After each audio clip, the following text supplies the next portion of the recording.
My name is Olivia Parker. I'm 29 years old, and 2 days before Christmas, I stepped off a 10-hour travel day from New York straight into the dumbest ambush my family has ever tried to pull on me. I barely had my suitcase up the front steps when my mom yanked open the door. No hello. No, you made it. Just this flat, rehearsed line. You'll babysit your sister's kids. We're going on a family trip.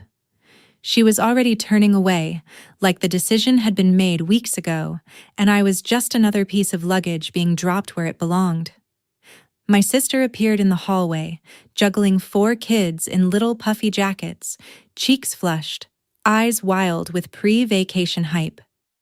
She grinned at them and said, loud enough for the whole block to hear, "Don't wipe your snot on her, kids." They giggled, actually leaned in to smear their faces on my coat, while my mom laughed like it was peak comedy. 10 hours of airports and recycled air, thousands of dollars in last-minute tickets and gifts. And I was the punchline. I didn't reach for a hug. I didn't even step fully inside. I just stood there on the threshold, hand still on my suitcase handle, and felt that familiar switch flip in my chest. The one that always comes right before I pay for something they can't afford or fix a problem I didn't cause. Only this time, I'd come prepared for a different role. I smiled, slow and small and wrong, and said, "You really should have checked your email before you said that." My mom's smile twitched. My sister rolled her eyes. "Liv, don't start. We have a flight in 3 hours." The kids were chanting something about snow and hot chocolate. Under all of that noise, one thought cut through my head like glass. Why am I always the only one expected to sacrifice, and no one even bothers to ask if I'm okay with it? My mom's eyes narrowed as she asked, "What did you do?" And in that second, I knew this was the moment everything would finally snap. Before I tell you what he said, and what happened after I walked out, tell me, what time is it for you right now? And where are you watching from? I'm curious to see how far this story will travel. What I actually said was simple. I'm not staying to babysit, and you might want to open your reservation app before you start loading the car. My mom, Karen, blinked like I'd spoken another language. My sister Jenna let out this sharp little laugh, shoved a diaper bag into my arms, and said, "You're hilarious, Olivia. Guys, say hi to Aunt Liv. She's your Christmas present." 4 kids barreled into me, 9, 7, 4, and a toddler on a hip, sticky hands grabbing, winter boots kicking my shins. Behind them, Karen already had her rolling suitcase by the door, coat on, purse zipped, like she was a celebrity on her way to the airport and I was the hired help. "Mom," I said, lowering my voice, "I didn't fly across the country to be your free nanny while you go to Breckenridge." She froze. "How do you know where we're going?" she snapped. I shrugged. "You texted me the Airbnb link by accident instead of Jenna 2 weeks ago." I watched the realization crawl over her face. And, since the confirmation came through on the card with my name on it, I did what I always do when my card is involved. Jenna scoffed. "Checked every little thing like a control freak?" "No," I said. "I canceled it 3 days ago." For a full heartbeat, nobody breathed. Then Jenna fumbled for her phone, thumb flying over the Breckenridge Lodge app. I could see the screen reflected in her wide eyes. "Reservation canceled. Refund processed." Karen stepped closer, voice dropping into that dangerous, shaking register. "Olivia, tell me you're joking." I remembered every favor over the last 5 years, refinancing their Phoenix house with my credit because theirs was wrecked, putting the utilities in my name just for a couple months, Venmoing Jenna rent because daycare is so expensive, paying for groceries from New York at 2 a.m. so my nieces and nephews wouldn't eat ramen again. I remembered wiring money last spring instead of going on a trip with friends, because Karen had called crying about the mortgage. All those little helps that added up to me silently funding their entire life, while I lived like a grad student in Manhattan. "You didn't read the last few statements, did you?" I asked. Karen's jaw clenched. I've been paying that card off for you, remember? I continued. Along with the house, the power, the internet, Jenna's minivan payment. You gave me the login. You signed everything over because I was the responsible one. So no, I'm not joking. I took my name off your vacation. The 7-year-old tugged my sleeve. Are we not going to the snow, Aunt Liv? Behind him, the 9-year-old whined. We told our friends we were going skiing. Their little faces tilted up for answers they should have been getting from their mother, not from the walking wallet they call aunt. You're not going anywhere with me in charge, I said gently. You're not my responsibility. I turned back to Jenna. You never asked if I was okay missing work for a week, or if I wanted to fly out. You and Mom just decided I'd drop everything because my life must look flexible to you. In my head, a montage flashed. Last Thanksgiving, when I skipped a firm retreat to come home and help out, only to spend 4 days cooking and babysitting while Jenna went Black Friday shopping and Karen bragged about her New York lawyer daughter funding the turkey, the 4th of July before that, when my bonus check went straight to their overdue property taxes instead of into my own savings. If I had said no even once back then, if I'd walked away instead of wiring money, where would I be right now? On a beach in Mexico? In my own condo instead of a shoebox rental? Maybe not here, standing in a Phoenix doorway being handed 4 kids like a free daycare center. The 4-year-old stomped. We want to go outside. She ran toward the yard in her little sneakers, no hat, no gloves, December wind slicing down the street. No, I said sharply, catching her hood. You're not going anywhere until someone who actually lives here takes responsibility. Her lower lip trembled. The toddler started to cry in sympathy. Jenna threw her hands up. See what you did?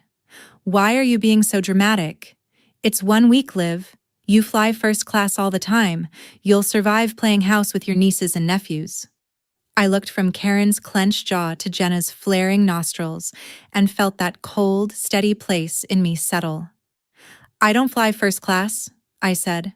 I fly economy. Then I send the upgrade money to you. Karen hissed. You can't just cancel our trip, Olivia. We already checked in. The flights, the lift tickets. About those flights, I interrupted. You'll want to check your airline app too. Jenna tapped furiously, then went still. Why does it say these credits are in the name Olivia Parker? She whispered. Because I paid for them, I replied. And because I'm done being the default option. I didn't come here to babysit. I came here to stop. Karen's face went white, then red. You ungrateful, she started, but she didn't get to finish. The doorbell rang. A calm, precise chime that cut through the chaos. Jenna frowned, glancing at the clock. Who the hell is that? We're not expecting anyone. You're not, I said, sliding the diaper bag back into Jenna's stunned hands. I am. As the bell rang a second time, louder this round, a strange stillness settled over the entryway. This, I thought, as my mom's hand hovered over the doorknob, is the moment everything changes. Karen swung the door open with the brittle politeness she saves for strangers, and there she was. A woman in her early 40s, dark blazer over jeans, state-issued badge on a lanyard, clipboard tucked under one arm. Good afternoon, I'm Sarah Miller with Child Protective Services, she said, offering a professional smile that didn't quite reach her eyes. We spoke on the phone about a follow-up visit. Karen actually took a step back. There must be some mistake, she stammered. We didn't call. I did, I said, stepping into Sarah's line of sight. I'm Olivia, their aunt. I flew in from New York.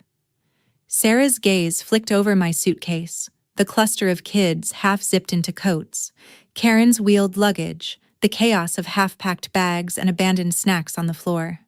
In that one sweep, I watched her catalog the scene the way I'd been cataloging my family my entire life. Is now still a good time? She asked smoothly. Jenna's voice knifed through the air. Olivia, what did you do? The last time I'd really looked at their lives without trying to fix anything for them was 3 weeks ago, on a glitchy FaceTime call. I'd answered from my firm's conference room, late at night, stacks of contracts on the table, my blouse wrinkled and my brain fried. On their end, the camera was propped on a kitchen counter. 2 of the kids were in the backyard in t-shirts, even though I could see the frost on the grass, one of them barefoot, the toddler in a sagging diaper wandering dangerously close to the pool gate that never actually latched. Jenna was on the porch with a glass of wine, scrolling TikTok while one of the boys stood at the sliding glass door sobbing because his hands were red and numb. "Can you get inside?" I'd asked him gently. "Ask Mommy to put your coat on." He'd just pressed his wet face to the glass, leaving a streak, while Jenna snapped, "He's fine, Liv. They're building character. Anyway, can you send me $200 for Christmas outfits?" I'd ended that call and stared at my own reflection in the black screen, this exhausted woman who moved heaven and earth for people who couldn't be bothered to zip a jacket. Then I'd pulled up the state hotline and made a report. Not because I thought my sister was a monster, but because the pattern was clear. The kids were afterthoughts whenever material comfort or her social life competed. I provided the dates, the screenshots, the texts where she bragged about free babysitting at mom's, gonna party this weekend. CPS opened a quiet file, told me they'd likely start with a home visit, no drama unless they saw a serious problem. They'd asked when both the kids and the primary caregivers would definitely be home. "The holidays," I'd said. "They'll all be there then."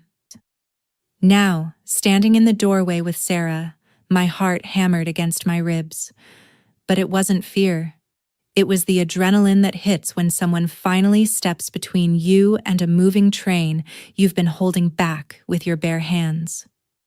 "This is ridiculous," Karen muttered, blocking the entrance. "We take good care of our grandchildren. We're about to take them on a ski trip, for God's sake."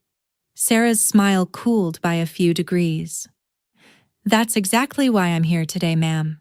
We like to see how children are cared for in day-to-day life, not just when everything is picture perfect. It won't take long." "Can I come in?" Jenna hissed at me under her breath. "If anything happens because of this, Olivia, I swear." I looked straight at her and, just loud enough for Sarah to hear, said, "Nothing's going to happen if everything is as safe and stable as you keep telling me it is, right?" Sarah stepped inside, her eyes taking in the sink full of dishes crusted with last night's dinner, the half-empty wine bottles on the counter at noon, the space heater too close to a pile of laundry, the toddler sagging against Jenna's shoulder with a sucker stuck to his hair. I didn't need to explain. The house spoke fluently. "Where are the children's rooms?" Sarah asked.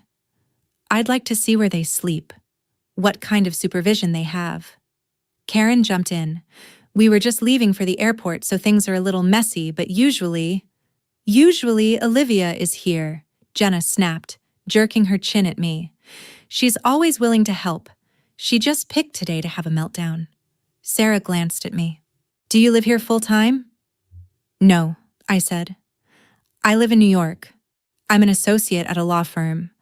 I pay their mortgage, their utilities, the car Jenna drives, and most of the groceries. I'm not the caregiver. I'm the funding." My voice didn't shake. It was flat, factual, the way I talk to a judge. "And I flew in because my mom begged me to come home for the holidays. She didn't mention this trip or childcare once." Sarah nodded slowly, scribbling something on her clipboard. "Okay," she said. "I'm going to check on the kids' rooms and the backyard. You're welcome to stay in the living room while I do that." As she moved down the hall, the kids trailing behind her like a little confused parade, I caught the youngest one's eye and gave him a small smile. None of this was their fault. They'd just been born into a family that treated people like resources instead of relationships. A nasty thought slithered up the back of my mind. If I really disappeared tomorrow, If I blocked their numbers, shut off the money, got a new email and never looked back, what would they do with these 4 little humans they'd counted on me to absorb? Leave them with whoever answered the phone? Drag them along resentfully while they chase the next distraction? Or, worst of all, actually have to grow up and parent? Jenna's nails dug into her phone case. "You are sick," she whispered. "You called CPS on your own family." I met her glare, feeling something inside me finally harden instead of bend. "No," I said. "I called CPS for your kids." The air in the living room went heavy and sour while Sarah's footsteps creaked overhead. Karen paced behind the couch like a caged animal, muttering, "This is going to go on our record. Do you understand that, Olivia? This could ruin everything. Do you want them to take the children?" "If you're doing everything right, no one's taking anyone," I said, though a part of me knew that for the first time in their lives, someone other than me had leverage over them. Jenna rounded on me, eyes wild. "You think you're some kind of hero because you pay a few bills? You don't have kids, you don't understand, okay? Your life is brunch and emails and fancy shoes. Ours is diapers and homework and no sleep. You're the one with all the free time and money. Of course you should help. That's literally your job as the successful one." The words hit like a slap, but not because they were new, because they were finally said out loud. That was the core belief under every guilt-trippy phone call and passive-aggressive must-be-nice text. I let the silence stretch for a long 3 seconds, then felt my mouth curve into a smile so cold it scared even me. "You're right," I said softly. "It has been my job, because I let it be. But jobs can be quit." Karen stopped pacing. "Don't you dare talk like that. After everything we did for you?" "Like what?" I snapped, the calm cracking for just a moment. "Like letting me work 2 part-time jobs in high school while you spent my savings on a new SUV? Like pushing me to take out more student loans because lawyers make bank, and then calling me ungrateful when I wouldn't open a credit card in your name? Or like this week, when you flew me out here under the lie of family Christmas just so I could be your unpaid nanny while you went to Colorado on my dime?" Karen's face mottled. "We were going to pay you something," she insisted weakly. "Yeah," I shot back. "Before or after the lift tickets? Before or after the spa day you booked?" Jenna grimaced. "How would you even know that?" Her phone was still in her hand, the resort app open in the background. I tilted my head. "Because, like I told you, I've been paying the card you used. And when I see a $2,400 charge labeled Summit Ridge Spa and Lodge on an account that's supposed to be for groceries and bills, I look into it." Jenna's voice rose to a shriek. "You had no right to cancel that trip or touch those flights." "They were in my name," I said. "Paid with my card, my miles, my credit score.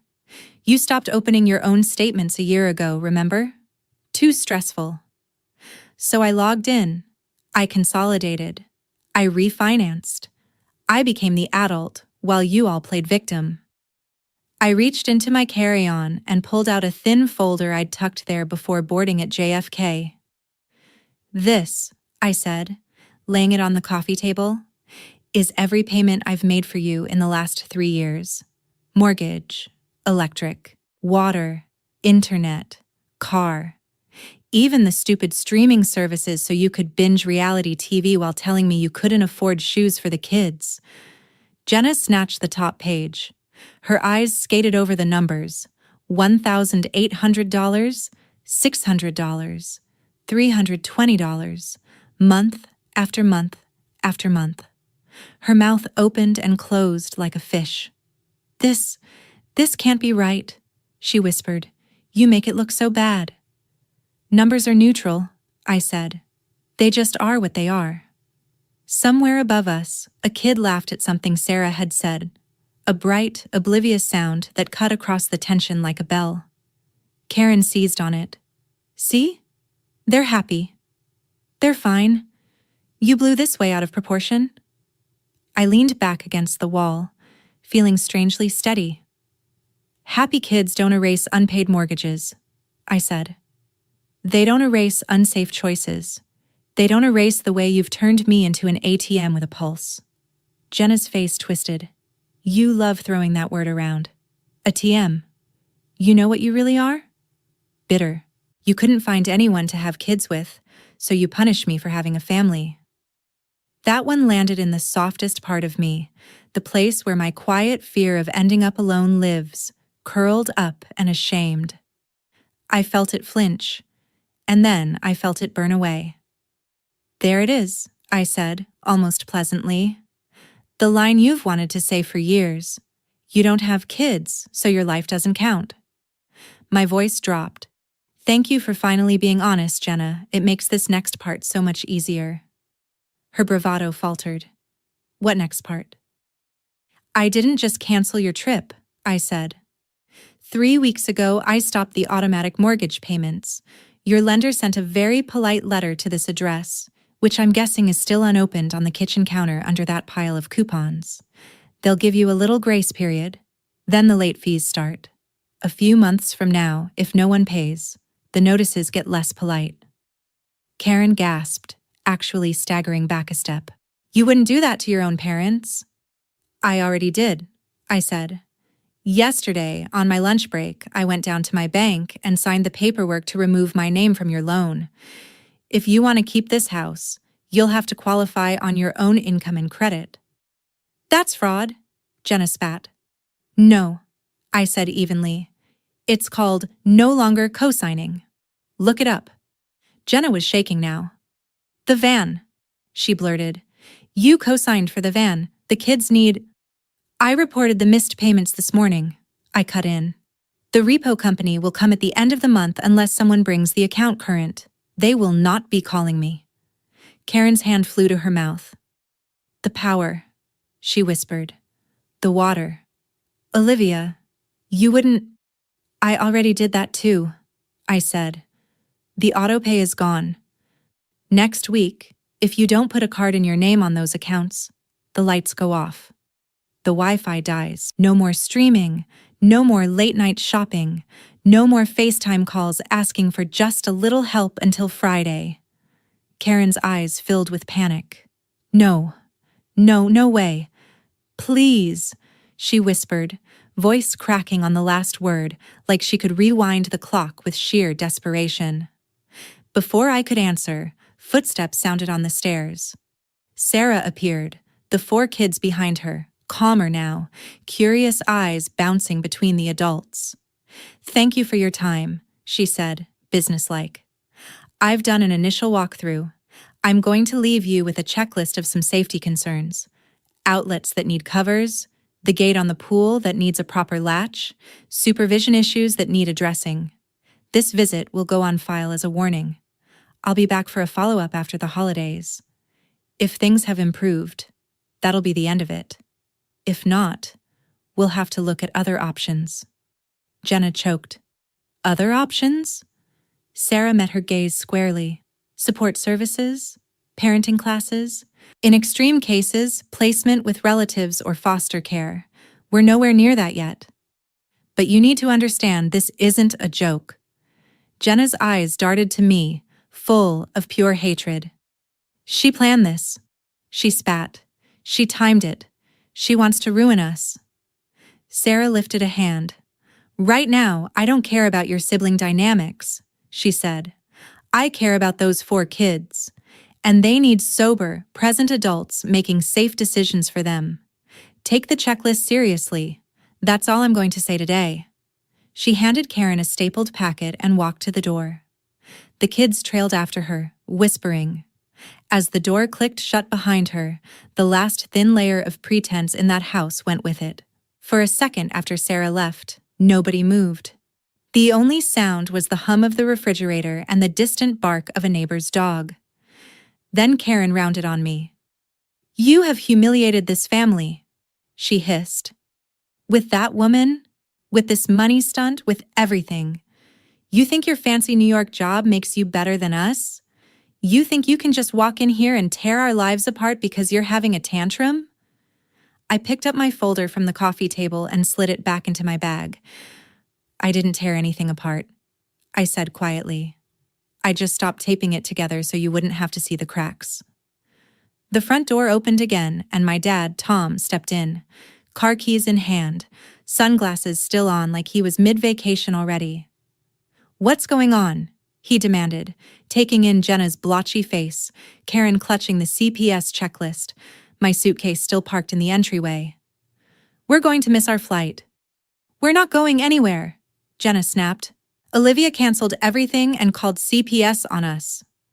His head swiveled toward me, fists clenching. "Tell me that's not true." I met his stare, remembering the voicemail he'd left me last month when I told him I couldn't cover their property tax again. The way he'd snarled, "After everything we sacrificed for you, you can't even do this one thing?" "The resort is canceled. The flights are in my name now. CPS just left.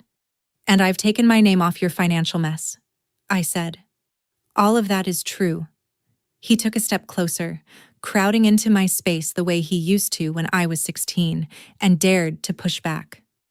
"We raised you," he growled. "We kept a roof over your head, food in your mouth. We didn't get help from anyone. And this is how you repay us? By trying to destroy us?" I laughed once, a flat, humorless sound. "You kept a roof over my head until I was old enough to keep a roof over yours," I said. "Then you handed me the bills and called it family teamwork. You know who actually helped? Me, while you pretended the pensions and disability checks were enough, and I watched collection notices pile up." Karen jabbed a finger at my chest. "You're the oldest," she snapped, finally saying the line I'd been waiting for. "That means something. It means you step up when family needs you. Your sister has 4 kids. Your father's back is ruined. My health isn't what it used to be. You don't get to opt out because you're tired. This is your responsibility." Something in me went very still. "No," I said.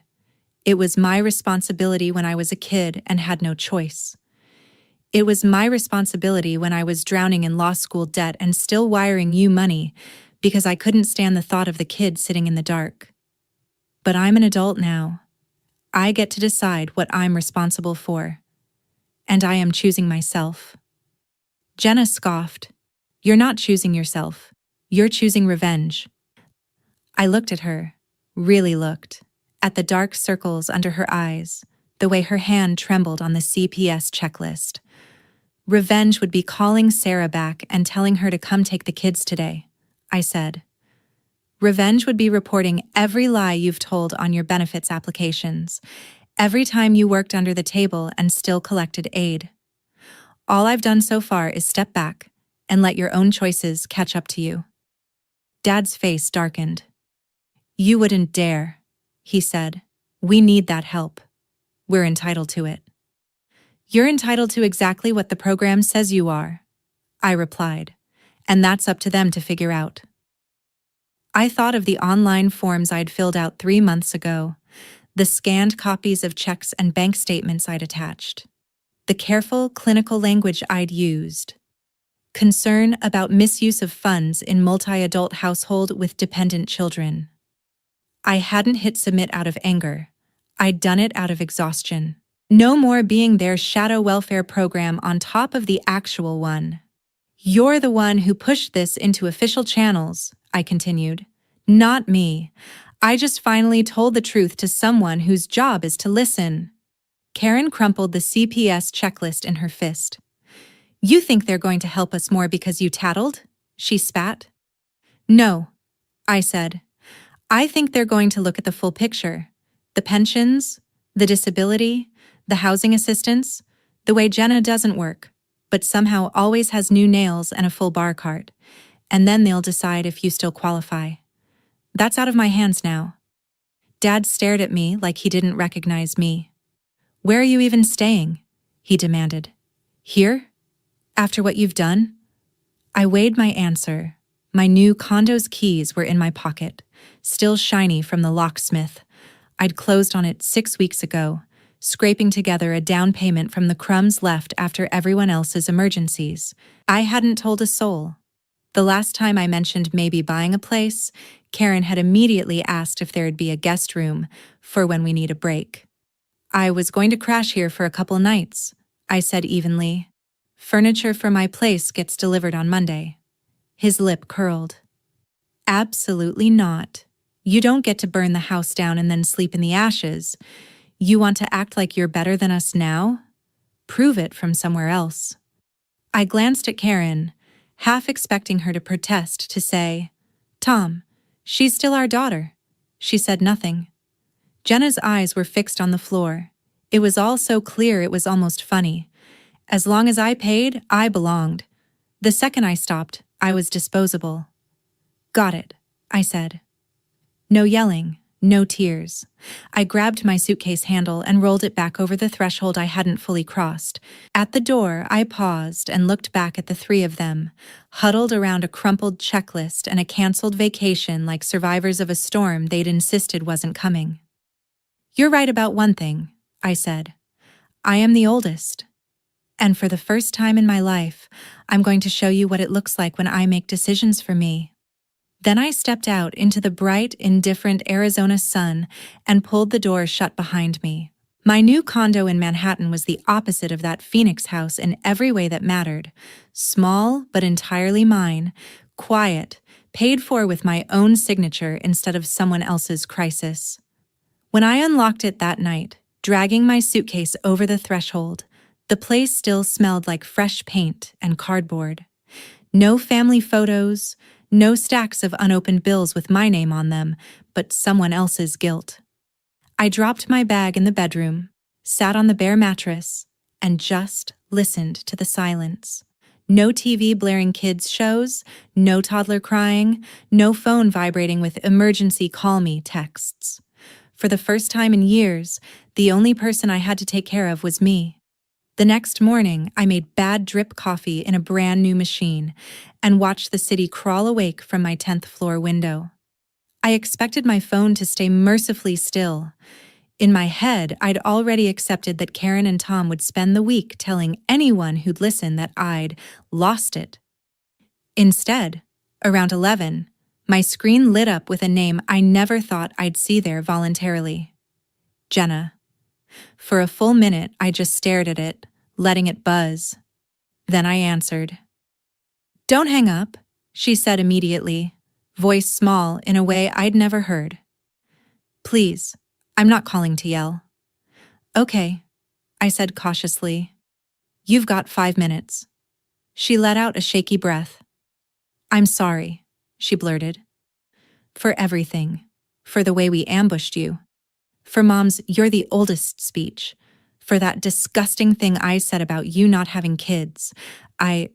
She trailed off. In the background, I could hear cartoons and the clink of dishes, not the echo of an airport. We didn't go anywhere, she said quietly. Obviously. The kids cried for an hour. Mom's in her room with a migraine. Dad's been on the phone trying to get a friend to undo what you did with the mortgage. But apparently, that's not how it works.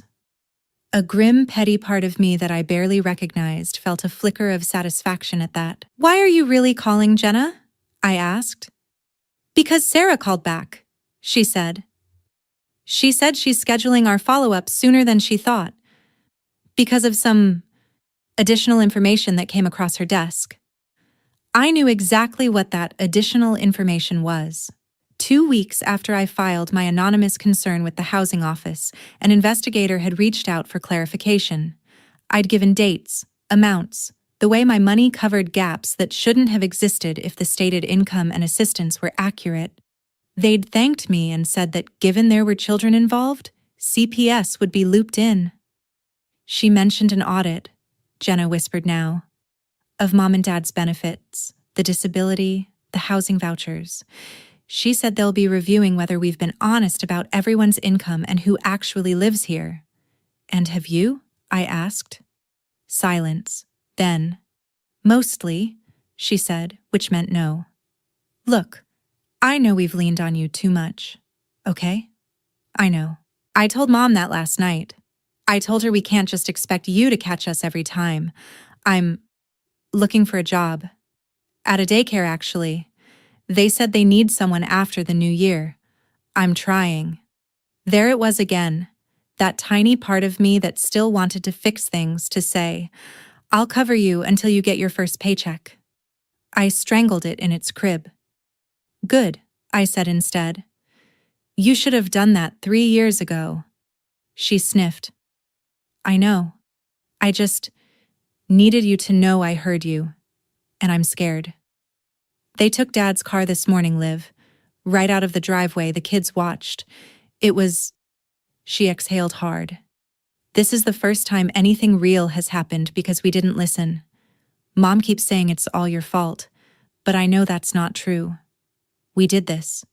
We put you in this position. I stared out at the slush-covered street below. You didn't put me anywhere, I said slowly. I walked into it. Over and over. I wired the money. I answered the calls. I flew home when Mom cried. I canceled dates, vacations, and sleep for you. That's on me. This, I gestured around at my empty condo, is me finally stepping out of that role. So what now? Jenna whispered. We're just cut off? I could hear the terror in her voice, and under it, something else. The dawning realization that no backup plan was coming. What now as you figure it out? I said. You and Mom and Dad decide whether you're going to fix this or let it all fall apart. You parent your kids. You work. You talk to the caseworkers. You live within what you actually have, not what you can squeeze out of me. I hesitated. I'm not calling CPS back to ask them to go easy. I'm not calling the bank to put my name back on anything. I'm not wiring you a lifeline every time you feel uncomfortable. Those days are over.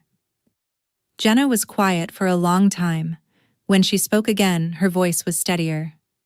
Okay, she said. Okay. I hate it. I hate you a little bit right now if I'm honest, but I get it. She swallowed. If I send you a picture of the kids, will you at least look at it? That somehow hurt more than any accusation. Yeah, I said softly. I'll look. After we hung up, my phone buzzed again almost immediately. This time it was an unknown number from Arizona. I let it go to voicemail. When I played it back, my dad's voice filled the room, low and cold. If you think this is over, you're dumber than I thought, he said. You want to embarrass this family? Go ahead. But you don't get to walk away clean. You'll see. He hung up without another word. I sat there, listening to that threat dissolve into digital static, and instead of fear, I felt clarity. Dad wasn't used to losing control. Cutting off my money meant he couldn't use me as his personal disaster fund anymore, and that terrified him. If he wanted to escalate, he'd be doing it without my help, for the first time in decades. I opened my laptop, logged into my bank accounts, and with a few deliberate clicks, I canceled the last 3 recurring transfers. Groceries, cell phone plan, the miscellaneous fund I'd set up for Jenna's emergencies that had somehow turned into her fun money. Then I pulled up an email from a housing investigator I'd been ignoring for a week, asking if I had any additional documentation. I attached the scanned folder of payments, hit send, and sat back. A quiet, razor-sharp bridge had been built between my exhaustion and their consequences, and her name was Sarah Miller. By the last week of January, the dust had settled just enough for me to see the shape of my new life. My condo had furniture now, a couch I'd picked because I liked it, not because it was on clearance, a bed frame that didn't wobble, a small dining table with exactly 2 chairs because I didn't need more. I woke up to my own alarm instead of a 6 a.m. crisis call. My savings account, for the first time ever, stayed the same for an entire month. No mysterious withdrawals, just until payday. In Phoenix, everything was coming due at once. The benefits office had sent Karen and Tom a letter. We regret to inform you that your case has been selected for review. And Jenna texted a photo of it late one night. A single word underneath.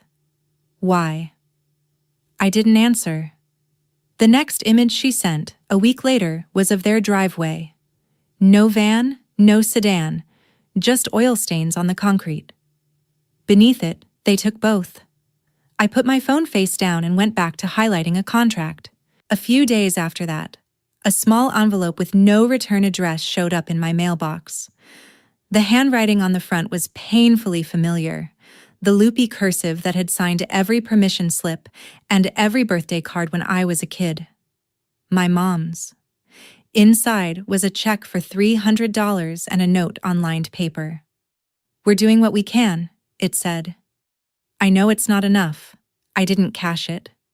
I slid it into a drawer with my passport and my condo deed, a tangible maybe in a box of definites.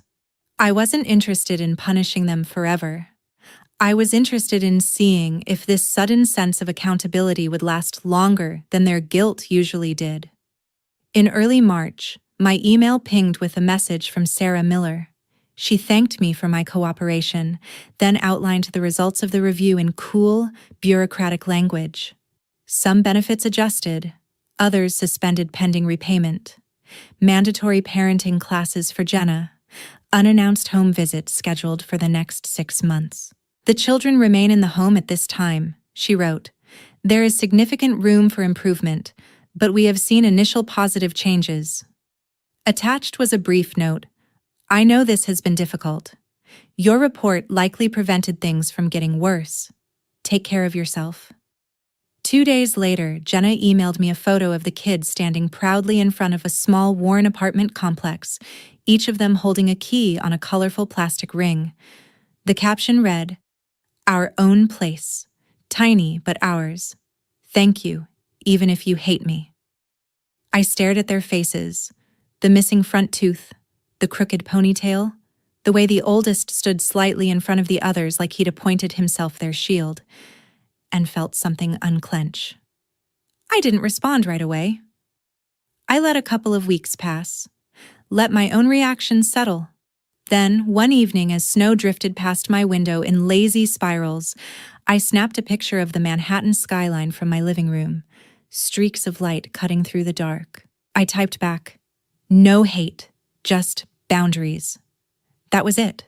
No heart emoji, no love you, no promise to visit soon. Just a line drawn clearly between their lives and mine. Karen hasn't called. Tom definitely hasn't apologized. Men like him don't. They wait for the world to bend back toward them, for the person who finally said no to eventually soften and say, "Fine, just this once." But I don't bend anymore. One night, sitting on my couch with a mug of tea, I realized I was laughing, not at a show or a text, just at nothing, at the absurdity of how quiet my life had become. There was no dread in my chest when my phone lit up, because half the people who used to drain me didn't have the new number. There were no surprise overdraft alerts because someone else's emergency had eaten my rent. There was just space, room to breathe, room to think about what I wanted, trips I might actually take, hobbies I might pick up, maybe one day a family built on choice instead of obligation. People love to talk about loyalty, about blood and duty, and we're all we've got. But here's the question that keeps circling in my head when I look back at that Arizona doorway.